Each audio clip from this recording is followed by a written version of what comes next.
Hi friends, இது என்ன செடின்னு பார்க்குறீங்களா? பார்க்குறதுக்கு ஆர்னமெண்ட் பிளான்ட்ஸ் மாதிரியே தான் இருக்கும். ஆனால் இந்த கூர்கன் கிழங்கு, சிறுவள்ளி கிழங்குன்னு சொல்லுவாங்க இல்லைங்களா? அதோட செடி தாங்க. அதோட இலை வந்து இப்படி தான் இருக்கும். இதை ஈஸியாகவே வளர்க்கலாங்க. இது வந்து அப்படி கிள்ளி கிள்ளி வச்சாலே வருதுங்க. அங்கங்கே நிறைய வேர் பரவி இருக்குது. இங்கே பாருங்கள், இந்த மாதிரி கணுக்கு வேர்களாக இருக்குது. குட்டி உருளைக்கிழங்கு மாதிரி தான் இருக்குங்க. டேஸ்ட்டு செம்ம சூப்பராக இருக்குங்க. நல்லா வறுவல் பண்ணலாம், காரக்குழம்பு எல்லாமே பண்ணலாங்க. இது எப்போ கிடைக்குன்னு பார்த்தீங்கன்னா, நமக்கு பொங்கல் டைமில் நிறைய கிழங்கு வகைகள் கடைலாம் போடுவாங்க இல்லைங்களா? அங்கே இது வந்து கிடைக்கும்.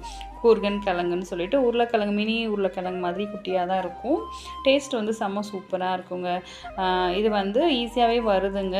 நான் ஒரு தர்மாக்கோல் பாக்ஸில் தான் சும்மா ஒரு கிழங்கு தான் போட்டேன். அதுலேருந்து அங்கங்கே அப்படியே பரவி இப்போ பாக்ஸ் ஃபுல்லாகவே அவங்க தான் ஆக்கிரமித்து வச்சுருக்காங்க.